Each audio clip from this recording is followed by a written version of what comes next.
Hello, and you join me inside the MG Cyberster GT. Now, I have been loving with this car, getting to know what it's like with a longer period of time than just my previous, getting a chance to review it and show you the buttons and what the car can do. Getting this car out on the road, and yeah, really loving with it.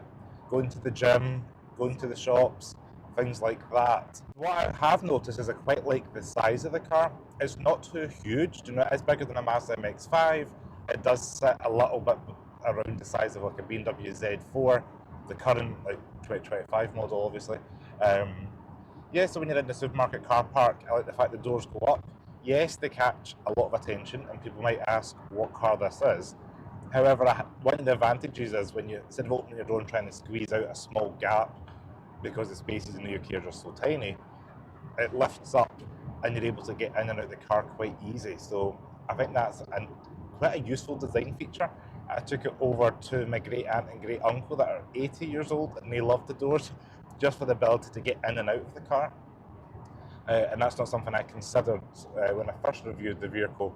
I was like, oh, they're quite a cool gimmick, but actually, you know, having doors that go up make it easier for people to get in and out of, you know, various ages, capabilities, etc. So that's quite a nice feature.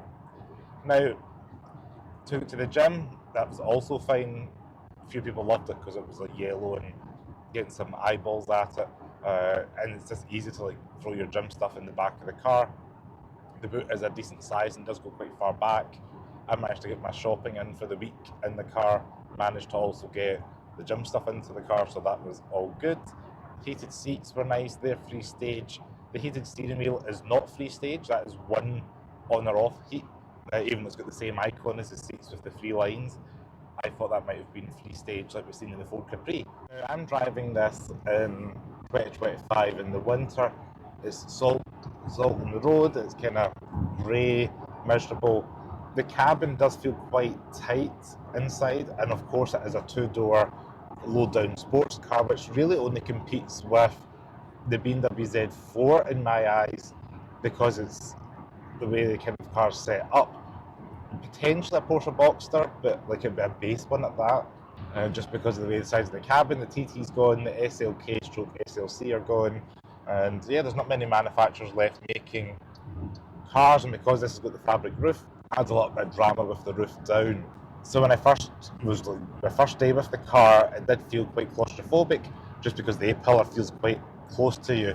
But that's because I haven't driven a two-door sports car in a good while now, just because the manufacturers aren't really making them.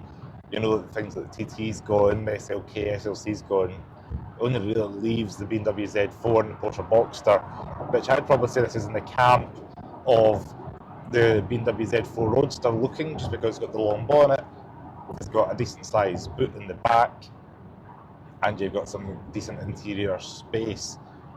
Now it does feel like a GT car out on the road.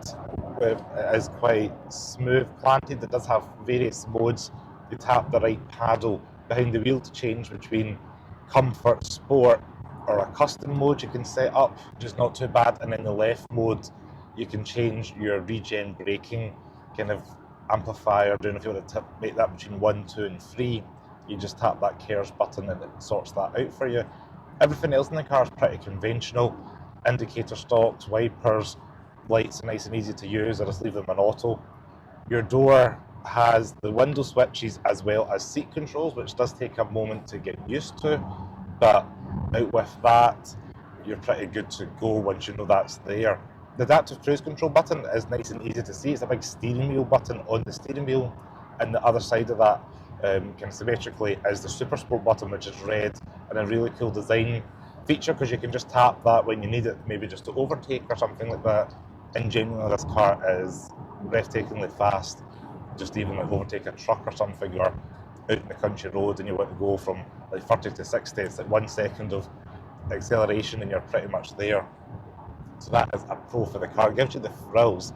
The only other cars that I've really driven that are this fast and acceleration wise on paper is the Tesla Model 3 Performance and that McLaren 750S Spider. Now the McLaren, I would probably say, is going to be harder to get to the acceleration every day, just because our wet, damp surfaces. It's not been dry in the UK, or in Scotland anyway, for about 5-6 months. It's been damp. I was actually thinking about that recently, that everything's just so wet and damp. So you're going to be risking, spinning off a rear-wheel drive supercar with that versus a four-wheel drive electric car, which kind of aligns it with the Tesla Model 3. Then the Model 3 has done its best to be more refined, quiet, removed from the road. This car is giving you some road noise, some engagement on the road. So I feel that this feels faster, accelerating, like when you put the foot down. It's probably not far off it. It's just the sensation on this car feels faster than Tesla Model 3. But yeah, I thought that was quite a really neat touch. And I think probably day to day, on the wet roads, and you're just going to go a quick, on ramp on the motorway or something, you're going to notice this quicker than maybe putting a supercar into launch control and flooring it. Okay, you're losing the visceral sound of a V8 and the exhaust rumble, but yeah, again, what this does for £60,000, I think it offers a lot. Okay, another thing I want to show you is when you're on cruise control, like we are on the motorway at the moment, we're doing 60 to 70. If I happen to change it into a different mode, I'm going to tap this button here on the steering wheel just behind it, the paddle, pull that in to put it to sports modes. And if you go into custom, it turns that off. Now I've just noticed that yesterday.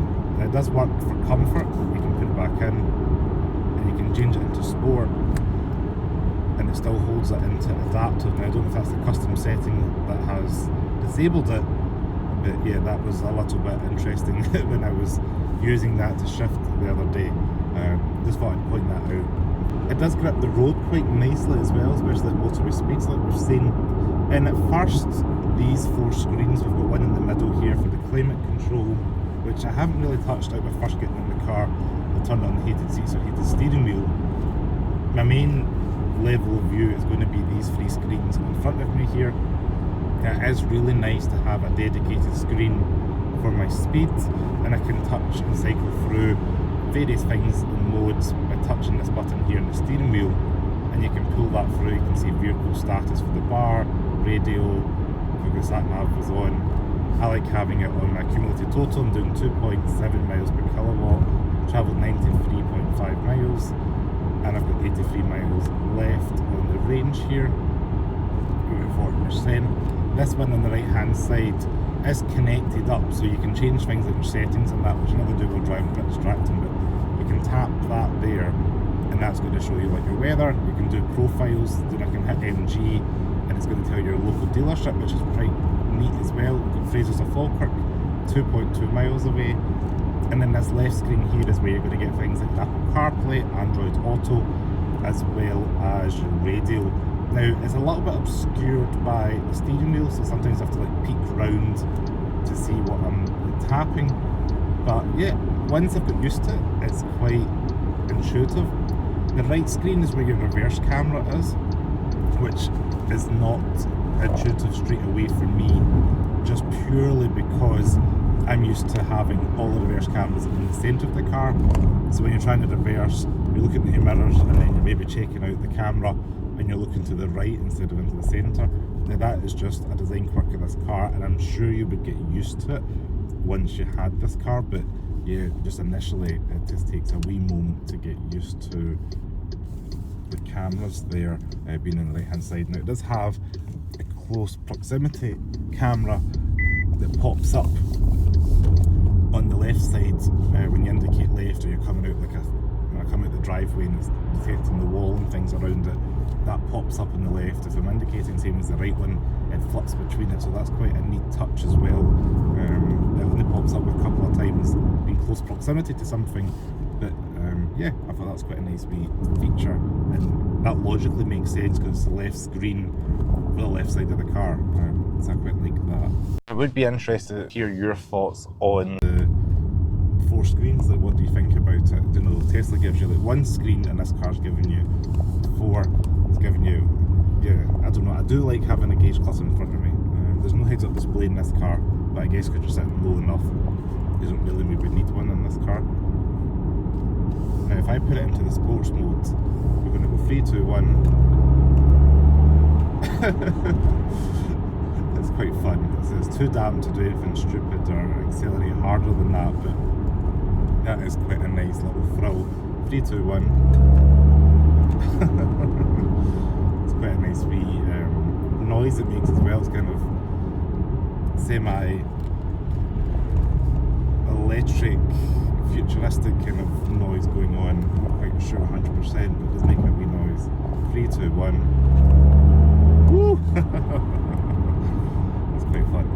So I have very much enjoyed my time living with the MG Cyberster. It's definitely a usable daily vehicle, especially with the all-wheel drive capability and the wet surfaces that we have here in Scotland. It is eye-catching. You can get it in other colours. I was, as I mentioned in the last video, the red. Took my dad to the MG showroom, and yeah, the red is probably the colour we both would go for, but the yellow is certainly eye-catching, and if you want a bit of attention, it is the car to go for. Now, I just want to say thank you very much for watching. Thank you very much to MG Frasers of Falkirk, and I will see you next video. And if you are curious, all that beeping and bopping is reading different traffic signs and things like that. It does do that an awful lot. But anyway, thank you for watching. Ciao.